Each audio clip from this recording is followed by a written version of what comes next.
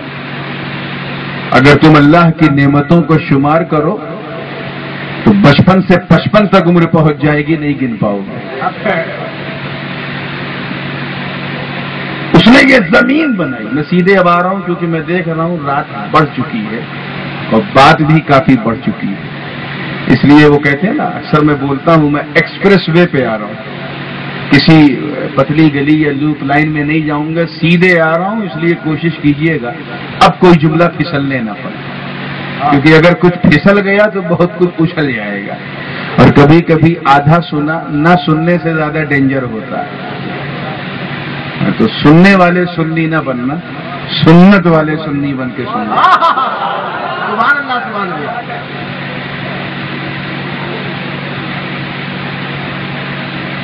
جب بالکل آپ لوگ بیدار اور تیار ہیں تو آئیے. یہ زمین اللہ نے بنائی ہمارے لیے جس پر ہم چلتے ہیں.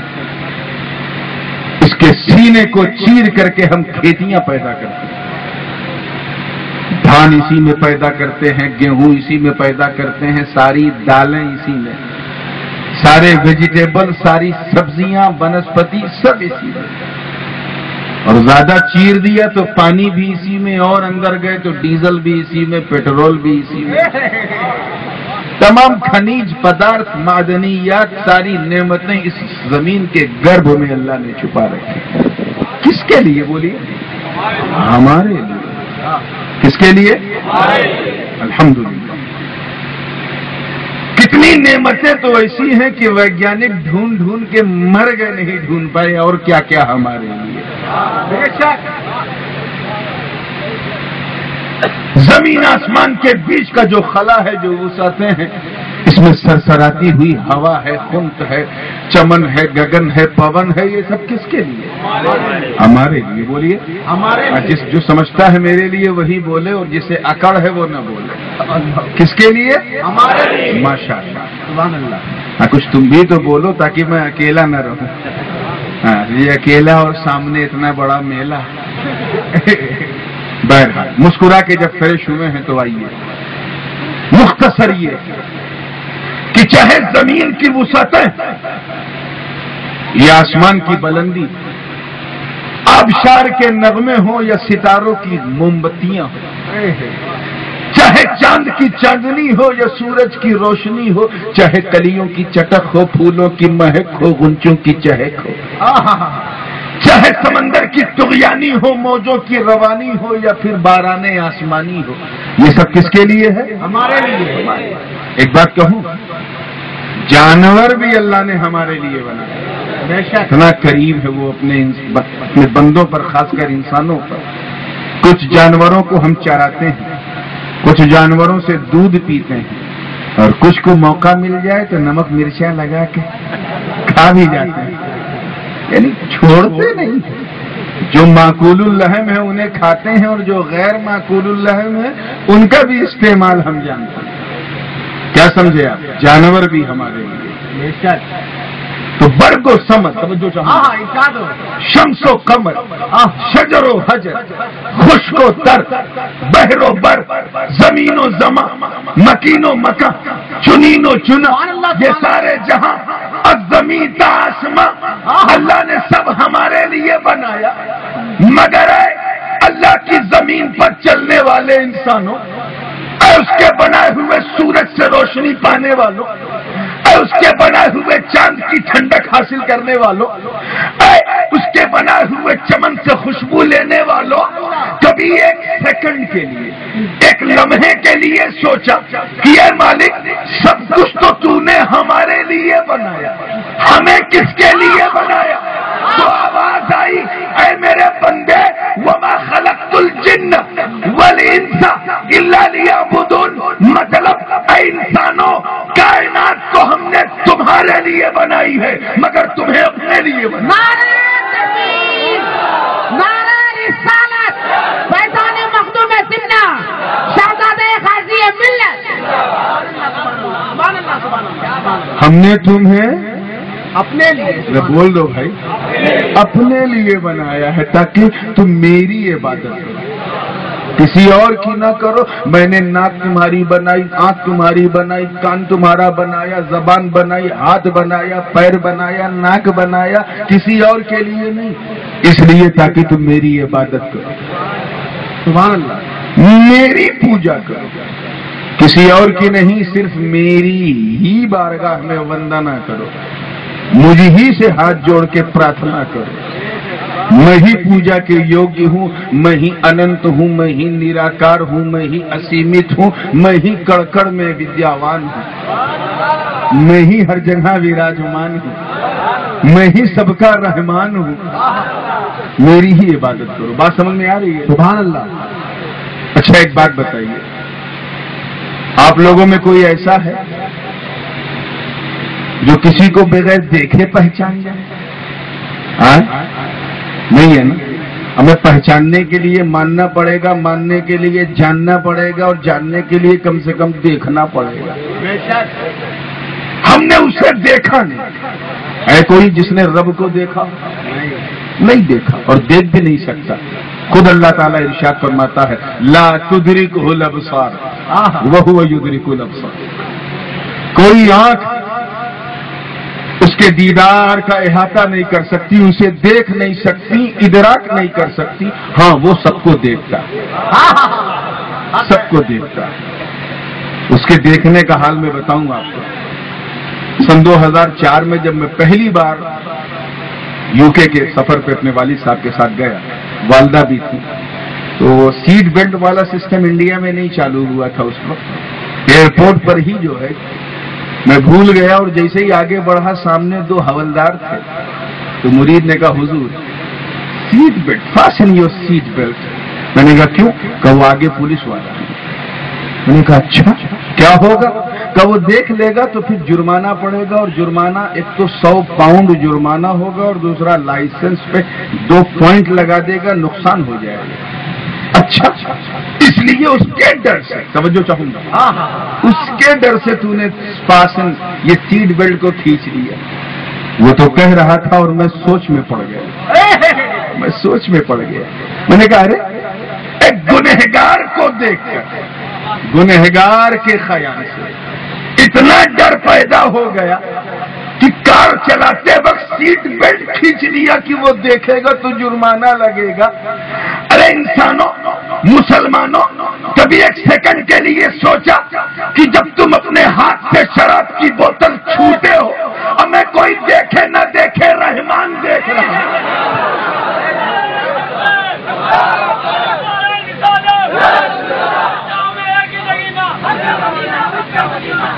کوئی دیکھے نہ دیکھے، سب کا سلطان، بندوں کا رحمان، وہ دیکھ رہا ہے۔ جس وقت تم نماز پڑھ رہے ہو کوئی دیکھے نہ دیکھے وہ دیکھ رہا ہے۔ ابھی میں آؤں گا ادھر، بتانا صرف مقصود یہ ہے کہ وہ سب کو دیکھ رہا ہے، اسے ہم نہیں دیکھ رہے۔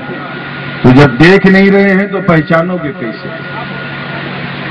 پوجا کرنا ہے، کیا کرنا ہے؟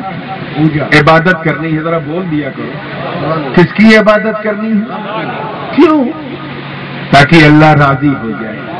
مقصد یہی ہے نا، رمضان کے 30 روزے تاکہ اللہ راضی ہو جائے، اور سحری میں اٹھ رہے تاکہ اللہ راضی ہو جائے، فجر پڑھا، ظہر پڑھا، عصر پڑھا، مغرب پڑھا، عشاء پڑھا، یہ ساری عبادتیں تاکہ اللہ راضی ہو جائے، راضی ہو جائے۔ بالکل سمپل سی بات ہے۔ اب جب ہم اسے دیکھ نہیں سکتے، جب اس کا ادراک نہیں کر سکتے، تو اسے راضی کیسے کریں؟ کسی کو راضی کرنے کے لیے، کسی کو راضی کرنے کے لیے آپ کے پاس 2 بہترین آپشن۔ جیسے ایک صاحب نے مجھے، فرض کیجئے ہمارے قمر بھائی جن کے معرفت میں حاضر ہوا، مجھے دعوت دیں دوپہر کی اور مجھ سے نہ پوچھیں، اور پکا دیا اپنا مارواڑی انداز کا کھانا، اور اس میں مٹن بھی ہے، چکن بھی ہے، اور نہ جانے کتنی نعمتیں ہیں، سامنے بریانی ہے، بریانی سامنے تھی، ادھر بریانی تھی، ادھر پریشانی تھی۔ کیوں؟ کھانا خراب نہیں تھا، اچھا تھا، مگر میری پسند کا نہیں تھا۔ پسند کا کھانا ہوتا تو میں راضی ہو جاتا۔ تو کسی کی پسند کو جاننے کا صرف دو آپشن ہے. ایک آپشن یہ ہے کہ ڈائریکٹ اسی سے پوچھ لو جس کو کھلانا ہے. بالکل میں چاہ رہا ہوں کہ وہ لینگویج استعمال کروں کہ اگر کسی نے قسم کھایا ہے کہ میں کچھ نہیں سمجھوں گا تو انشاءاللہ وہ بھی سمجھ کے اٹھے. زور خطابت تو ہوتی ہی رہتی ہے، عبادت کا مہینہ ہے، اس لیے انداز خطابت کو آج بالائے طاق رکھ کے کچھ تفہیم کے جملے پیش کر رہا ہوں. کوئی جملہ قبول ہو جائے تو میرا کام ہو جائے گا. خاص توجہ چاہوں گا. دو طریقہ، یا تو ڈائریکٹ مجھ سے پوچھو، میں مہمان ہوں، نورانی بابا آپ کو پسند کیا ہے؟ میں نے کہہ دیا بابا اگر مجھے پسند، میری پسند جاننا چاہتے ہو تو دال بنا دینا بہترین، اور پنجابی تڑکا ہو، اس میں روٹی ہو، روٹی میں گھی نہ لگا ہو، سادہ چاول ہو، سبزی ہو، اور اگر گوشت مٹن کھلائے بغیر سکون نہیں ہے تو کچھ سوکھا سوکھا بنا دینا، کھا لوں گا. میں گیا پہنچا، اپنے پسند کا کھانا دیکھا تو ایسا لگا جیسے عید سے پہلے عید آئی. کیوں؟ کیونکہ آئٹم پسند کا تھا. اور ایک طریقہ اور ہے کسی کے پسند کو جاننے کا کہ ڈائریکٹ اگر نہیں پوچھ سکتے، ڈر لگتی ہے، بہت سے لوگ ڈر جاتے ہیں، تو اس سے پوچھو جو قریب ہے. قاری صاحب آپ حضرت کے ساتھ رہتے ہیں، آپ بتائیے. قمر بھائی آپ رہتے ہیں، آپ بتائیے.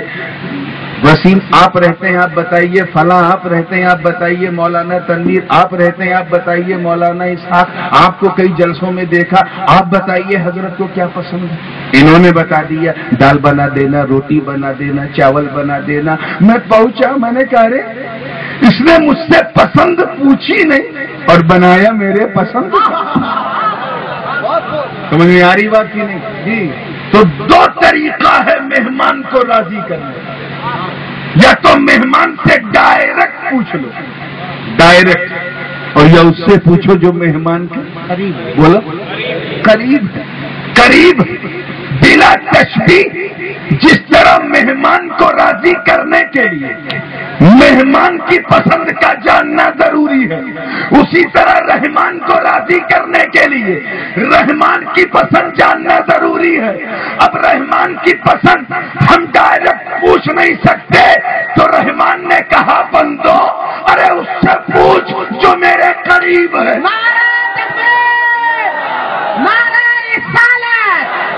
فیضان مخدوم سمنا شہزادے غازی ملت. اور جو قریب ہوتا ہے، دیکھیں جملے پہ غور کیجیے گا، جو قریب ہوتا ہے وہی تو حبیب ہوتا ہے، وہی پیارا ہوتا ہے. جو قریب ہوتا ہے وہ کیا ہوتا ہے؟ حبیب ہوتا ہے. حبیب ہوتا ہے. اور جو جتنا قریب ہوتا ہے اتنا حبیب ہوتا ہے. ذرا دھیرے بولیے، ایک ہی مقرر کافی ہے اس کیس سے. جو جتنا قریب ہوتا ہے اتنا حبیب ہوتا ہے. اتنا حبیب ہوتا ہے. اور جو سب سے زیادہ قریب وہ سب سے بڑا حبیب بلا تشبیہ میرا نبی. اللہ اور بندوں کے درمیان ایک خوبصورت کڑی، ایک بہترین واسطہ، ایک بے مثال وسیلہ خدا سے لے رہا ہے، بندوں کو دے رہا ہے. نظام زندگی خدا سے لیا، نظام زندگی بندوں کو دیا. قرآن خدا سے لیا، بندوں کو دیا. احکام خدا سے لیا، بندوں کو دیا. نماز خدا سے لیا، بندوں کو دیا. روزہ خدا سے لیا، بندوں کو دیا. حج خدا سے لیا، بندوں کو دیا. فرضیت زکات خدا سے لیا، بندوں کو لیا. گویا نبی نے آ کر اعلان کر دیا کہ اے بندو اپنی مرضی سے رب کو راضی نہ کرو. ارے راضی کرنا ہے تو اس کی مرضی سے راضی کرو. اور سنو میں ہوں اس کی مرضی بتانے والا. مولا کو راضی کرنا ہے تو نماز پڑھ، خدا راضی ہو جائے گا. روزے رکھ، خدا راضی ہو جائے گا. حج کر، خدا راضی ہو جائے گا. زکات دے، خدا راضی ہو جائے گا. ماں باپ کی سیوا کر، خدا راضی ہو جائے گا. پیر کی عزت کر، خدا راضی ہو جائے گا. استاد کا احترام کر، خدا راضی ہو جائے گا. علماء کی تعظیم کر، خدا راضی ہو جائے گا. صلہ رحمی کر، خدا راضی ہو جائے گا. درود پڑھ، خدا راضی ہو جائے گا. تسبیح پڑھ، خدا راضی ہو جائے گا. تحلیل کر، خدا راضی ہو جائے گا. اور امت کی ماں بہنوں سے کہا اے میری کنیزوں نقاب پہنو خدا راضی ہو جائے گا، حجاب پہنو خدا راضی ہو جائے گا، برقع پہنو خدا راضی ہو جائے گا، مابندی سے پاک صاف رہو خدا راضی ہو جائے گا۔ گویا دیکھیں کتنے لوگ سمجھنے کی کوشش کر رہے ہیں، گویا محبوب یہ فرما رہے کہ اپنی مرضی سے مولا کو راضی نہ کر، یعنی ادھر ادھر پہاڑوں پہ چڑھ چڑھ کر، ننگے پیر چل چل کر، جوگیوں کا لباس پہن کر بھٹکنے سے خدا راضی نہیں ہوگا۔ ارے میری سنت ادا کر، ادھر تیری عبادت ہوگی ادھر مولا راضی ہو جائے گا۔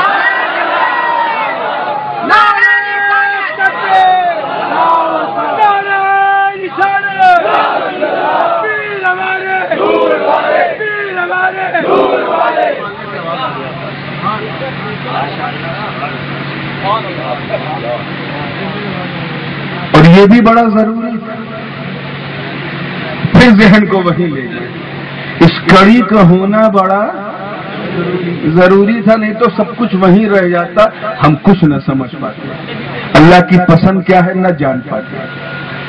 بالکل سسٹم یوں سمجھیے جیسے یہ مائک ملائم ہے یا کڑا، ہم نے چھوا تو پتہ چل گیا ہے کہ نہیں، نہ چھوتے تو نہ پتہ چلا۔ یہ آواز مرد کی ہے یا عورت کی کیسے پتہ چلا، سن لیا تو پتہ چل گیا۔ یہ رنگ نیلا ہے کہ پیلا ہے کہ کالا ہے کیسے پتہ چلا، دیکھ کے پتہ چلا۔ یہ مہ خوشبودار ہے کہ بدبودار کیسے پتہ چلا، سن کے پتہ چلا۔ یہ کھانا مارواڑی ہے کہ گجراتی ہے کہ مراٹھی ہے کیسے پتہ چلا، دیکھ کے نہیں چلتا یار، چکھ کے پتہ چلا، چکھا تو پتہ ٹیسٹ کیا، اس میں جو ہے وہ لگتا ہے باڑمیر کے بکرے کا رنگ ہے، یہ بنگال کا کی ماس بھات، یہ یو پی کی دال ہے، یہ پنجاب کی لسی ہے، چکھا تو پتہ چلا۔ So there are 5 sources of knowledge to recognize and identify anything else. کسی بھی چیز کا آپ کو اندازہ لگانا ہے تو اللہ نے ہمیں 5 اندریاں، 5 اندریاں، 5 مہان شکتیاں دی، جن کے ذریعے ہم کسی چیز کا ادراک کر سکتے ہیں۔ چھٹی کوئی چیز نہیں ہے، نہیں تو کچھ لوگوں نے عقل کا بھی اس میں اس کو کہا ہے، حالانکہ عقل جو ہے وہ مطبوع ہے، ان کی تابع، یہی چیز نہ ہو، اگر کچھ نہ ہو تو عقل اکیلی کیا کرے گی، ہے نا، ڈھکن بن جائے گا۔ تو یہ 5 مہان شکتیاں، 5 اندریاں ہیں جن کو عربی میں حواس خمسہ کہتے ہیں۔ مناطقہ اسی کی منطق پوری اسی پر گھومتی رہتی ہے۔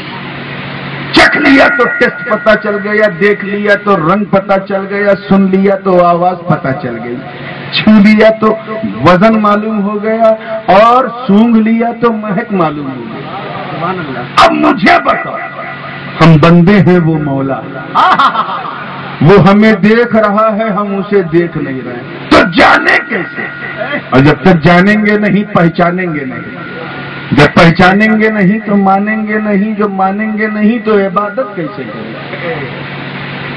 وہ اننت ہے، ہمارا انت ہے، وہ اسیمت ہے، ہم سیمت ہیں، وہ نراکار ہے، ہمارا آکار ہے، وہ انلمیٹڈ ہے، ہم لمیٹڈ، وہ جسم سے پاک ہم جسم والے، وہ جسمانیت سے پاک ہم جسمانیت والے، وہ حد اور حدود سے پاک ہم حد اور حدود والے، وہ ہر چیز سے پاک، اس کی ذات عیب و نقائص سے منزہ اور پاکیزہ، اور ہمارا حال تو یہ ہے کہ عیب کا پلندہ ہے، ہم اسے دیکھ نہیں سکتے، اسے چکھ نہیں سکتے، اسے چھو نہیں سکتے، اس کا رنگ نہیں دیکھ سکتے، اس کا ڈھنگ نہیں دیکھ سکتے، اس کو سن نہیں سکتے، اسے چکھ نہیں سکتے، اسے سونگھ نہیں سکتے، تو کیسے اسے جانے اور کیسے اس کی عبادت کریں؟ وہ اننت ہے، اسیمت ہے، نراکار ہے، وحدہ لا شریک ہے، واجب الوجود ہے، اور وہ چاہتا ہے کہ بندے مجھے جانے